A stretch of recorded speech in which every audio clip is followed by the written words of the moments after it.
We've got the premiere of Daredevil Season 2, the ongoing craze over Spider-Man, a positive update on the Spider-Verse, and of course, Secret Wars.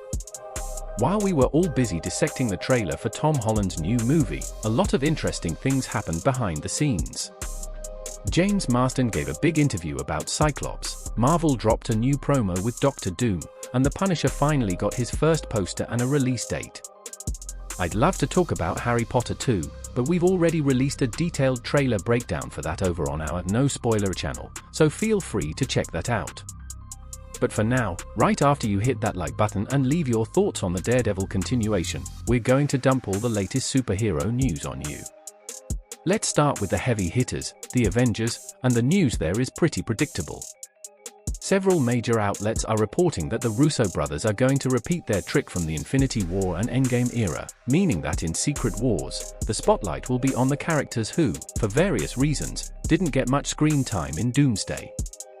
We're talking primarily about Spider-Man, Doctor Strange, Hulk, Wolverine, Deadpool, Morbius, and other heroes we were missing when the studio made its big announcement a year ago.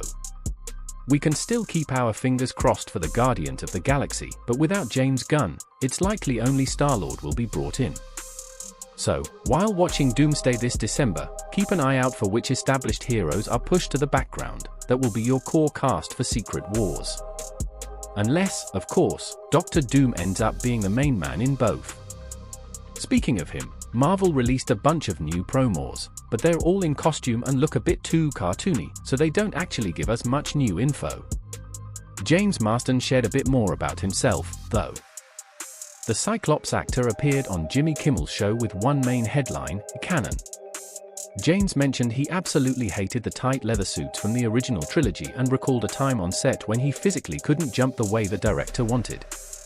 Marsden said he and Hugh Jackman were actually terrified they'd get fired, and he expressed relief that everything in Doomsday is much cooler. According to James, the suits in the new movie are both comic accurate and comfortable. The only issue is the Canon visor, which makes it so you can't see a single thing, but he says it's worth it. Marsden was also thrilled with Cyclops' Canon powers and said he, just like us, constantly re-watches the trailer footage, which is cooler than anything they ever did with Cyclops in the original trilogy. And he's not the only character getting a second wind in Doomsday. There's also the Scarlet Witch, who insiders say has a massive future ahead of her. Rumor has it that Wanda is the secret villain of the movie, being kept hidden as a surprise. It seems she'll be one of Dr. Doom's closest allies, and apparently, it won't be Aurora Wanda, but an alternate version, one not held back by any limitations. We're talking a canon, almost omnipotent Scarlet Witch working for a man she considers a father figure. Honestly, this is the best move for Marvel. They've led Elizabeth Olsen's story into such a corner that it's hard to see a way out, so starting fresh via the multiverse makes total sense. We might even get confirmation of Olsen's involvement soon, as reshoots are about to start.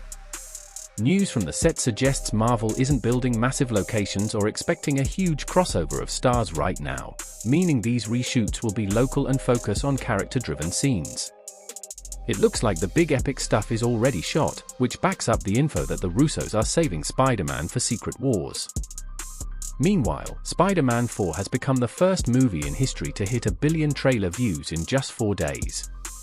For a street-level movie without the multiverse, that's an incredible result. Tom Holland gave a big interview to celebrate, confirming what everyone expected, the film will be a fresh start. Spidey has lost everything, but he isn't trying to get it all back. Instead, Peter will be learning to be an adult, which Holland thinks will really resonate with the younger generation. What's even more interesting is that Holland hinted the trailer didn't show all the villains, emphasizing that they will be new and fresh characters we haven't seen on screen before. This is a huge hint, and insiders immediately started claiming that the main villain will be the Jackal. He wasn't in the trailer, but some believe the narrator's voice talking about the life cycle of spiders belongs to him. People don't think Marvel hired Keith David just for a trailer voiceover. In the comics, Miles Warren, or the Jackal, is a colorful character obsessed with Gwen Stacy. He was her professor, fell in love with her, and lost his mind after her death, leading him to create clones. He's a predator but a cowardly one, constantly pulling strings from the shadows and manipulating Spider-Man into gang wars. He's a slippery, nasty villain that hasn't been used in movies yet, fitting Holland's fresh description perfectly. Finally, Tom confirmed that Peter's psychological struggles will translate into physical health issues. Interestingly, a plot leak from last summer mentioned this, claiming that in the end, Jean Grey is the one who helps fix Spidey's head.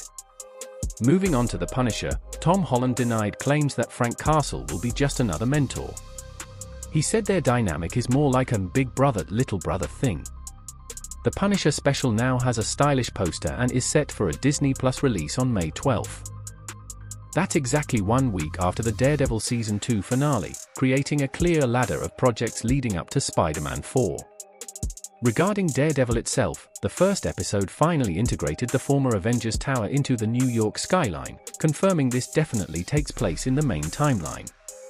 In terms of action, this is a total comeback for the Netflix-style Daredevil. They've moved away from the CGI fights of the first season's reshoots and gone back to practical stunts and on-location filming. In the animation world, everything is steady. Phil Lord and Chris Miller are confident the final Spider-Verse will be done by summer 2027. The long-awaited Spider-Gwen solo film is back in active development, as is a Spider-Punk spin-off and a Venom animated movie. On the flip side, the news from James Gunn's DC Universe is, well, one story is funnier than the next. HBO boss Casey Bloys flat out said that aside from Lanterns, DC doesn't really have any shows in development. Gunn himself confirmed the Wonder Woman prequel series is cancelled, and the writer for Booster Gold deleted all his social media posts about the character. It feels like aside from Superman, nobody at DC is actually working on anything. It's a very strange situation over there. Anyway, let me know your thoughts on Daredevil Season 2 in the comments, but for now, that's all from us. See you next time, friends.